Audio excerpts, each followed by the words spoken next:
ప్రపంచం middle class అనే వ్యక్తిని వాడుకు దొబ్బుతున్నారు. పోయిన సినిమా ఒకసారి చూస్తే మీరు చేస్తున్న అన్ని పనులు వదిలేసి నేను చెప్తున్న ఇంటర్వెల్ సీన్ దగ్గర రాజమౌళి వచ్చి చెప్పి నువ్వు డైరెక్టర్ అవ్వలేవు అని చెప్పేసి అంటే నువ్వు నమ్ము. కానీ ఎక్కడో వీధికి పోయే గొట్టంగాడు నువ్వు డైరెక్టర్ అవ్వలేవు అంటే ఎట్లా నమ్ముతావా?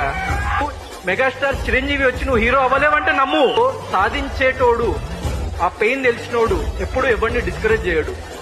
ఎప్పుడైనా వాగేది ఏం పీకలేనోళ్ళే లైఫ్ లో. మిడిల్ క్లాస్ వ్యక్తి క్రేజ్ చేసేది ఇజ్జత్ కోసం. ఇజ్జత్. అరే ఏంద్రా భయ్యుడు, నీ అమ్మ ఇట్లా చూస్తున్నాడు ఏంది మనల్ని, ఒక చీడ పురుగు లెక్క చూస్తున్నాడు ఈ పైసలున్నోడు. ఈ పైసలున్నోడికి ఎందుకు ఇంత బలుపు ఏంది? ఎక్కడికి వచ్చింది? వాడు మనిషే నేను మనిషే కదా అని అనిపిస్తుంది. గుర్తుపెట్టుకో, నువ్వు లైఫ్ లో ఏమీ సాధించలేవని చెప్పేసి అనేటోళ్ళు చాలా మంది ఉంటారు. దాని తర్వాత అప్పుడప్పుడు కనిపించిన అమ్మా నాన్న కూడా నువ్వు సాధించలేవని అనుకుంటూ ఉంటారు. అప్పుడు నీ దగ్గర ఒక్కడుంటాడు, వాడెవడో తెలుసా? That fucking bastard inside you, నీ అంతరాత్మ. సో వాడు చెప్పిన మాట